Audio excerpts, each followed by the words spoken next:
Hi all మనకి ఇంకో కొత్త జాబ్ ఆపర్చునిటీ రావడం జరిగింది. మనకి ఈ యొక్క జాబ్ ఆపర్చునిటీ కూడా కంప్లీట్‌గా రిమోట్ జాబ్ ఆపర్చునిటీ అనమాట. వర్క్ ఫ్రమ్ హోమ్ అండ్ మెయిన్‌గా ఉమెన్స్‌కి ఈ యొక్క జాబ్ ఆపర్చునిటీ అనేది చాలా యూజ్‌ఫుల్ అవుతుందనమాట. సో, డీటెయిల్స్ అన్నీ కూడా మనం ఈ వీడియోలో డిస్కస్ చేద్దాం. ఈ వీడియో అయితే ఎక్కడ కూడా స్కిప్ చేయకుండా చివరి వరకు చూడండి. అండ్ మనకి ఈ యొక్క నోటిఫికేషన్ అనేది జియో నుంచి రావడం జరిగిందనమాట. రిలయన్స్ జియో. సో, మనందరికీ జియో కంపెనీ తెలుసు కదా! సో, ఆ జియో కంపెనీ నుంచి మనకి ఈ యొక్క నోటిఫికేషన్ రావడం జరిగిందనమాట. అండ్ మీరు ఇక్కడ ముందుగా టైటిల్ కూడా చూసుకుంటే empowering women with new opportunities అనమాట. ఓకేనా. సో ఇది మెయిన్గా ఎస్పెషల్గా ఉమెన్స్ కోసం, కానీ మెన్స్ కూడా అప్లై చేయొచ్చు అనమాట. ఇన్ కేస్ వాళ్ళ రిక్వైర్మెంట్ కానీ ఉంటే డెఫినెట్గా మెన్స్ని కూడా కన్సిడర్ చేస్తారనమాట. బట్ ఎక్కువైతే ఫీమేల్స్కి ప్రయారిటీ ఇస్తారనమాట. ఓకేనా. సో ఇక్కడ చూసుకుంటే empowering women with new opportunities come join the Jio customer associate అంటే JCA program and fulfil your dreams with unlimited earnings. ఓకేనా. సో అన్లిమిటెడ్ ఎర్నింగ్స్ అని ఎందుకు అంటున్నారంటే ఇది మీరు స్పెండ్ చేసిన టైం బట్టి మీ యొక్క ఎర్నింగ్స్ అనేది డిపెండ్ అయ్యి ఉంటుంది అనమాట. ఓకేనా. అంటే మీరు ఫర్ ఎగ్జాంపుల్ డేకి 2 అవర్స్, డేకి 3 అవర్స్, డేకి 8 అవర్స్, డేకి 4 అవర్స్, ఎన్ని అవర్స్ అని స్పెండ్ చేయొచ్చు. సో దాన్ని బట్టి మీ యొక్క ఎర్నింగ్ పొటెన్షియల్ అనేది డిపెండ్ అయి ఉంటుంది అనమాట. ఓకేనా. సో ఇక్కడ డీటెయిల్స్ చూసుకుంటే flexible working hours, earn up to 15,000 per month, available in 7,000 plus cities, thousands of women associates, be your own boss. ఓకేనా. సో ఇక్కడ చూసుకుంటే మనం ఫర్ ఎగ్జాంపుల్ మనం 2 అవర్స్ స్పెండ్ చేస్తే డైలీ మనకి పర్ మంత్ వచ్చేసరికి 7,000 వస్తుంది అనమాట. సో అదేవిధంగా మనం 4 అవర్స్ స్పెండ్ చేస్తే 14,000, 6 అవర్స్కి 21,000, 8 అవర్స్కి 28,000 అనమాట. సో ఈ విధంగా మీకు ఎర్నింగ్ క్యాల్కులేషన్ అనేది డిపెండ్ అయి ఉంటుంది అనమాట.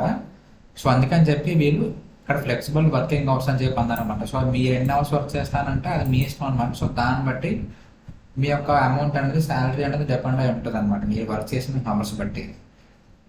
ఓకేనా. సో మ్యాక్సిమం మీరు 4 to 6 అవర్స్ స్పెండ్ చేస్తే మీకు ఈజీగా 15,000 అనేది పర్ మంత్ వస్తుంది అన్నమాట. ఓకేనా. అంటే మీరు ఇది పార్ట్ టైం కింద కూడా చేసుకోవచ్చు అనమాట. మీరు ఫుల్ టైమ్గా కూడా ఈ యొక్క జాబ్ మీరు హ్యాపీగా చేసుకోవచ్చు అనమాట. సో ఇక్కడ ప్రొసీజర్ చూసుకుంటే మనం స్టార్టింగ్ నుంచి మనకి అప్లికేషన్ మనకి షార్ట్ లిస్ట్ అయిన ప్రొసీజర్ చూసుకుంటే ఫస్ట్ మనం రిజిస్టర్ అవ్వాలన్నమాట. దాని తర్వాత మనకు ఆన్లైన్ టెస్ట్ ఉంటుంది. సో ఆన్లైన్ టెస్ట్ అనేది అందరికీ మ్యాండేటరీ కాదు. సో మీ యొక్క లొకేషన్ బట్టి మీకు ఆన్లైన్ టెస్ట్ వస్తుంది, లేకపోతే రాదు. ఒకళ్ళు రాకపోతే వెళ్ళిన కూడా ఒకళ్ళు వస్తే మనం ఈ యొక్క ఆన్లైన్ టెస్ట్ అనేది రాయాల్సి ఉంటుంది అనమాట. ఓకే. దాని తర్వాత మన డాక్యుమెంట్స్ వెరిఫికేషన్ ఉంటుంది అనమాట. అంటే మన గవర్నమెంట్ ఐడి అవన్నీ. అండ్ దాని తర్వాత మనకి ఇండెప్త్ లెర్నింగ్ అనమాట. అంటే ట్రైనింగ్ సెషన్స్ ఉంటాయి అనమాట. అండ్ స్టెప్ 4 ఎప్పుడైతే మనం వెనక్కి చేయడం స్టార్ట్ చేస్తాం అనమాట. కానీ యాక్చువల్ జాబ్ అనేది స్టార్ట్ అవుతుంది అనమాట. సో ఇది ఈ 5 స్టెప్స్ మనకి ప్రొసీజర్ అనమాట. ఓకేనా. సో ఈ 5 స్టెప్స్లో మనకి జాబ్ అనేది ప్రొసీజర్ జాబ్ ల్యాండ్ అయినంత వరకు ఈ 5 ప్రొసీజర్స్ మనకు అవుతాయి అనమాట. సో ఎవరైతే ఇంట్లో ఖాళీగా ఉంటున్నారో సో ఉమెన్స్, సో వాళ్ళందరికీ కూడా అంటే హౌస్ వైఫ్స్ కానీ 10th అయిపోయినా, ఇంటర్ అయిపోయినా, డిగ్రీ అయిపోయినా చాలామంది ఇంట్లో ఉంటారు కదా, లేకపోతే మ్యారేజ్ అయిపోయిన వాళ్ళు కానీ, సో ఇలా ఎవరైనా సరే మీరు ఈ యొక్క జాబ్కి అప్లై చేయొచ్చు అనమాట. ఏజ్ లిమిట్ ఏమి ఉండదు. అదేవిధంగా ఎడ్యుకేషన్ క్వాలిఫికేషన్ కూడా అంత మ్యాండటరీ ఏం కాదనమాట. మీరు జస్ట్ 10th పాస్ అయి ఉన్నా సరే ఈ యొక్క జాబ్కి మీరు హ్యాపీగా అప్లై చేయొచ్చు అనమాట. అంటే అదేవిధంగా మేల్స్ కూడా, అబ్బాయిలు కూడా ఎవరైనా సరే అప్లై చేయొచ్చు అనమాట. ఇందులో ఎటువంటి అప్లై చేయడానికి ఎటువంటి రెస్ట్రిక్షన్స్ అనేవి ఏం లేవన్నమాట. వాళ్ళు షార్ట్ చేసేటప్పుడు ఎక్కువ ఉమెన్స్కి ప్రిఫరెన్స్ ఇస్తారనమాట. సో ఏరియా వైజ్గా మనకి రిక్వైర్మెంట్ అనేది ఉంటుంది అనమాట. ఓకేనా. సో అప్లై చేసిన ప్రతి ఒక్కరికి కూడా కాల్ రాదనమాట, లేకపోతే టెస్ట్ రాదనమాట. సో మీరు అప్లై చేసిన ఏరియాలో ఒక రిక్వైర్మెంట్ ఉంటే జియో వాళ్ళకు అప్పుడు మీకు రీచ్ అవుట్ అవుతారు అనమాట. ఓకేనా.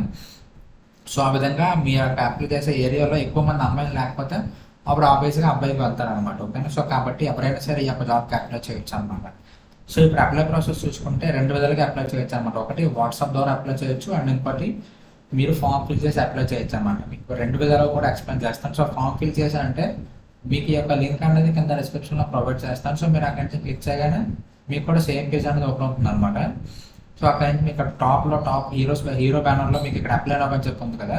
సో దాని మీద క్లిక్ చేస్తే మీకు డైరెక్ట్గా ఫామ్ రీడైరెక్ట్ అవుతారు అనమాట. ఇక్కడ name, mobile number, date of birth, gender, occupation, pin code capture enter చేసి సబ్మిట్ చేస్తే మీ అప్లికేషన్ అనేది సబ్మిట్ అయిపోతుంది అనమాట. ఓకేనా. సో ఇది ఒక వే, మీరు డైరెక్ట్గా ఫామ్ ఫిల్ చేసి. ఇది ఇంకొక వే ఏంటంటే ఇక్కడ మీకు ఇదే పేజ్ లింక్లో ఇక్కడ జస్ట్ స్క్రోల్ చేస్తే పైకి ఇక్కడ ఈ సెక్షన్ ఉంటుంది అన్నమాట, ఎర్నింగ్ సెక్షన్. ఇక్కడ మీకు లెఫ్ట్ సైడ్ చూసుకుంటే జాయిన్ ద ప్రోగ్రామ్ అని చెప్పింది కదా. సో ఇది క్లిక్ చేస్తే మీకు వాట్సాప్ అనేది ఓపెన్ అవుతుంది అనమాట. సో మీరు డైరెక్ట్గా మీ ఫోన్లో వాట్సాప్ ఓపెన్ అవుతుంది. సో అక్కడ నుంచి మీకు డిఫాల్ట్ కమెంట్స్ వస్తాయన్నమాట. ఆ కమెంట్స్ బట్టి మీరు డైరెక్ట్గా అప్లై చేయొచ్చు అనమాట. స్టార్టింగ్లో మీరు ఆల్రెడీ జేఎస్ఏ కస్టమర్ అని అడుగుతుంది అనమాట. సో జేఎస్ఏ అంటే జియో కస్టమర్ అసోసియేట్ అనమాట. అంటే మీరు ఆల్రెడీ జేఎస్ఏలో వర్క్ చేస్తున్నారంటే అప్పుడు మీరు నో పెట్టాలన్నమాట. ఓకేనా? సో అక్కడ ఎస్ పెట్టకూడదు, ఎందుకంటే మీరు ఫ్రెషర్గా అప్లై చేస్తున్నారు కాబట్టి ఆర్ యూ ఆల్రెడీ ఎంప్లాయీ జేసీ అంటారు. సో అక్కడ మీరు నో పెట్టాల్సి ఉంటుంది అనమాట. మిగతా అన్నీ కూడా మనకు తెలిసినవే ఉంటాయి అనమాట. సో ఇది ఓవరాల్ జాబ్ డీటెయిల్స్ వచ్చేసరికి. ఇంకా మీకు ఏమైనా డౌట్స్ ఉంటే కింద కామెంట్ సెక్షన్లో కామెంట్ చేయండి. అండ్ నెక్స్ట్ వీడియో కోసం మన ఛానల్ ఫాలో అవుతుండండి. And thank you so much.